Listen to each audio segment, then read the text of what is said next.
আসসালামু আলাইকুম। সবাই কেমন আছেন? আশা করছি সবাই খুবই ভালো আছেন। আমরাও আলহামদুলিল্লাহ আপনাদের সবাইতে অনেক অনেক ভালো আছি। তো প্রতিদিনের মতো আজকের ভিডিওটা আমি সকাল থেকেই শুরু করতেছি। তো এই যে আজকে সকাল থেকেই বাইরে বৃষ্টি হচ্ছে প্রচুর। তো আসলে সকাল থেকে না, গতকাল রাত থেকেই বৃষ্টি হচ্ছে। তো থেমে থেমে বৃষ্টিটা হচ্ছে। তো যেহেতু বাইরে বৃষ্টি হচ্ছে, তো আজকে দুপুরের জন্য খিচুড়ি আর গরুর মাংস রান্না করবে। তো এখানে গরুর মাংসটাকে বসিয়ে দেওয়া হয়েছে। তো এর মধ্যে পেঁয়াজ কুচি, আদা রসুন বাটা, হলুদ গুঁড়া, মরিচ গুঁড়া, ভাজা জিরা গুঁড়া, তো মাংসের জন্য যা যা মশলা লাগে সমস্ত মশলা দিয়ে মাংসটাকে বসিয়ে দেওয়া হয়েছে। আর এই যেখানে আলু কেটে নেওয়া হয়েছে ছোট ছোট করে, মাংসটা যেভাবে কাটা হয়েছে তো সেভাবেই এখানে আলুটাকেও কেটে নিয়েছি। তো মাংস কষানোর পর এর মধ্যে আলুটা দিয়ে দিব। তো এই যেখানে মাংসটা ভালো করে কষানোর পর এর মধ্যে মাংস সেদ্ধ হওয়ার জন্য এখানে পানি অ্যাড করে দিয়েছি। আর আজকে এই গরুর মাংসটাকে ছোট ছোট করে কেটে নেওয়া হয়েছে, ছোট করে রান্না করা হবে।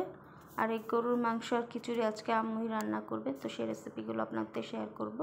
তো এই যে এখানে পানিটা শুকানোর পর এর মধ্যে আলুটাও দিয়ে দিয়েছি, আলুটাও সেদ্ধ হওয়ার জন্য।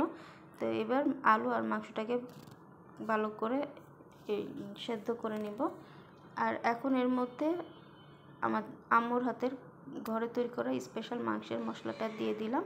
তো এবার সব কিছু খুব ভালো করে নেড়েচেড়ে মিশিয়ে এবার পানিটা শুকানো পর্যন্ত অপেক্ষা করব। আর এই যে এদিকে খিচুড়ি রান্না করার জন্য ভাতের চাল নিয়েছি 3 পট, আর এখানে 1 পটের মতো মসুর ডাল নিয়েছি। তো মসুর ডাল আর ভাতের চাল দিয়ে আজকে খিচুড়িটা রান্না করা হবে। তো এবার চাল আর ডালটাকে ভালো করে ধুয়ে নিব। আর চাল ডালের মধ্যে কিন্তু প্রচুর ময়লা থাকে, তো পানি চেঞ্জ করে করে এটাকে 3-4 বার চেঞ্জ করে তারপর চালটাকে ভালো করে ধুয়ে নিব। তো এই যে এদিকে আমার চাল ধোয়া হয়ে গেছে। তো চাল আর ডালটাকে আমি একটা স্ট্রেনারের মধ্যে পানি ঝরাতে দিয়েছি। আর ওইদিকে মাংস আর আলুটাকেও ভালো করে কষানো হয়ে গেছে। তো এখন এর মধ্যে পানি দিয়ে দিলাম ঝোলের জন্য। তো যেহেতু এখানে অল্প মাংস আসছে, অল্প মাংস, এই জন্য এখানে পানিটাও সে পরিমাণে অ্যাড করে দিয়েছি। এবার ঢাকনাতে ঢেকে রেখে দিব। আর এই যে এদিকে আরেক চুলায় খিচুড়ি রান্না করার জন্য বড় একটা পাতিল বসিয়ে দিয়েছি। এরপরের মধ্যে পেঁয়াজ আর তেজপাতা দিয়ে পেঁয়াজটাকে হালকা একটু ভেজে নেওয়া হয়েছে। এরপর একে একে আদা রসুন বাটা সামান্য একটু পানি অ্যাড করে দিচ্ছে যাতে মশলাটা পুড়ে না যায়। আর সাথে এখানে হলুদ গুঁড়া, মরিচ গুঁড়া, স্বাদ মতো লবণ, ভাজা জিরা গুঁড়া, গরম মশলা গুঁড়া দিয়ে এবার মশলাটাকে ভালো করে কিছু সময় কষিয়ে নিয়েছে। এখন এর মধ্যে পানি ঝরানো চাল আর ডালটা দিয়ে দেওয়া হলো। এবার চাল আর ডালটাকে এই মশলাটার সাথে ভালো করে কিছু সময় একটু ভেজে নিতে হবে।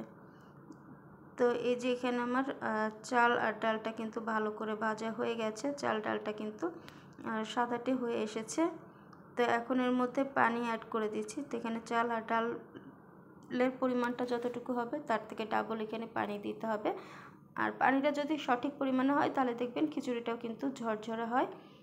তো চাল আর ডালটা পানিটা দিয়ে এবার একটু নেড়ে চেড়ের মধ্যে আস্ত রসুন কোয়া আর পেঁয়াজ কুচি দিয়ে দিয়েছে। আর সাথে আম্মুর হাতের ঘরে তৈরি করা স্পেশাল মাংসের মশলাটা দিয়ে নেড়ে চেড়ে চুলায় ঢাকনা দিয়ে বসিয়ে দিয়েছি। তো এই যে কিছু সময় পর ঢাকনাটা তুলে নিয়েছি। এরপরের মধ্যে কাঁচামরিচ ভেঙে দিয়ে দেওয়া হয়েছে, এতে করে একটা ঝাল ফ্লেভার আসবে, খেতে ভালো লাগবে। এরপর এর মধ্যে একটু লবণটাও চেক করে দেখলাম। তো সব কিছুই পারফেক্ট ছিল। তো মাঝখানে একবার খিচুড়িটাকে উল্টে পাল্টে দিয়েছি যাতে উপরেরটা নিচে আর নিচেরটা উপরে যায়, তাহলে সমানভাবে সব দিক থেকেই কিন্তু খিচুড়িটা সেদ্ধ হয়ে যাবে। তো এই যে এর মধ্যে কিন্তু আমার খিচুড়িটা রান্না করাও হয়ে গেছে। তো এটাকে এবার দমে দিয়ে রাখবো যতক্ষণ পর্যন্ত খিচুড়িটা পরিবেশন না করব। আর এই যেদিকে আমার মাংসটাও রান্না করা হয়ে গেছে, ঝোলটা আরেকটু শুকালেই এটাকে নামিয়ে নিব। তো যাই হোক, আমাদের রান্নাবান্না শেষ হয়ে গেছে। তো এখন দুপুরের খাবারের সময় হয়ে এসেছে। তো খাবারটাও বেড়ে নিয়েছি। তো বাইরে বৃষ্টি হচ্ছে আর আমরা ঘরে যে খিচুড়ি খাচ্ছি। তো এই যে দেখুন, খিচুড়িটা কিন্তু একদম ঝরঝরে হয়েছে। আর সাথে 2টা ডিম, হাঁসের ডিম ভেজে নিয়েছি। আর এই যে গরুর মাংস আলু দিয়ে হালকা ঝোল করেছিলাম, আর সাথে একটু ঝোলটাও নিয়ে নিচ্ছি। আর সাথে ছিল গতকাল চাপা শুটকির ভর্তা বানিয়েছিল, তো সেই ভর্তা দিয়ে খাচ্ছি। তো আলহামদুলিল্লাহ প্রতিটা খাবারই কিন্তু অনেক মজা হয়েছিল। তো যাই হোক, আমি আমার দুপুরের খাবারটা শেষ করছি, আর সাথে আমি আমার ভিডিওটাও শেষ করছি। তো সবাই ভালো থাকবেন, আল্লাহ হাফেজ।